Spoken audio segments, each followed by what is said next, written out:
Search. My girlfriend grew up in a single-parent household. Her family didn't have much money. She was deeply insecure. Plenty of guys on campus were interested in her, but most of them looked down on her because of her background. They couldn't get anywhere near her heart. So I showed up in the place she was most comfortable. Naturally, she let her guard down. I remembered how I'd met Jacob. It was at the tutoring center where I worked part-time. My family didn't have much. My mother raised me on her own, and none of it came easy. After starting college, I refused to be another burden on her. I picked up every part-time job I could find, and that was how I met Jacob, who was supposedly there doing the same thing. It wasn't until we were already together that I found out his family was well off. I asked him why he'd bother picking up shifts at a tutoring center. He just smiled and said, "My parents taught me early on that money doesn't come easy. I wanted to see what it felt like to earn my own." But now, in that post, he'd written, "Who would actually want to work part-time if it wasn't to get close to her?" And she bought it. So naive. But that alone wasn't enough. If you want to make someone feel safe, you have to show up when they need support the most. My girlfriend didn't come from money, but she was well liked on campus, so I had to create an opportunity. At the time, her grades were right on the edge for a graduate school recommendation slot. She was one spot short, and her best friend held the position right above her. I happened to know that her friend had someone else run the fitness test for her back in college, so I reported it.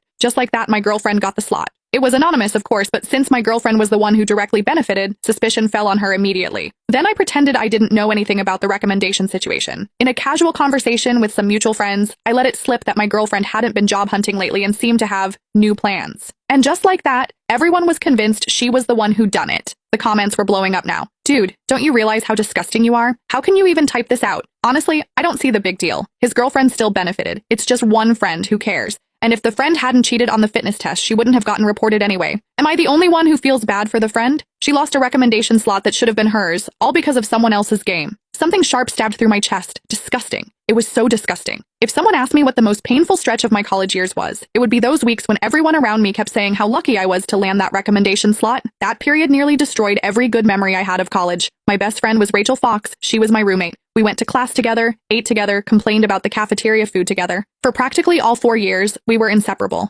She said I was her best friend. I never doubted that I felt the same. Her grades had always been better than mine. I never once thought about competing with her for that slot. When the recommendation fell into my lap, it felt at first like an unexpected gift. Then it became a reason for everyone around me to look at me with contempt. Rachel's feelings toward me shifted too. She trusted me at first. Then the rumors wore her down, seeding doubt where there had been none. And eventually, we became strangers.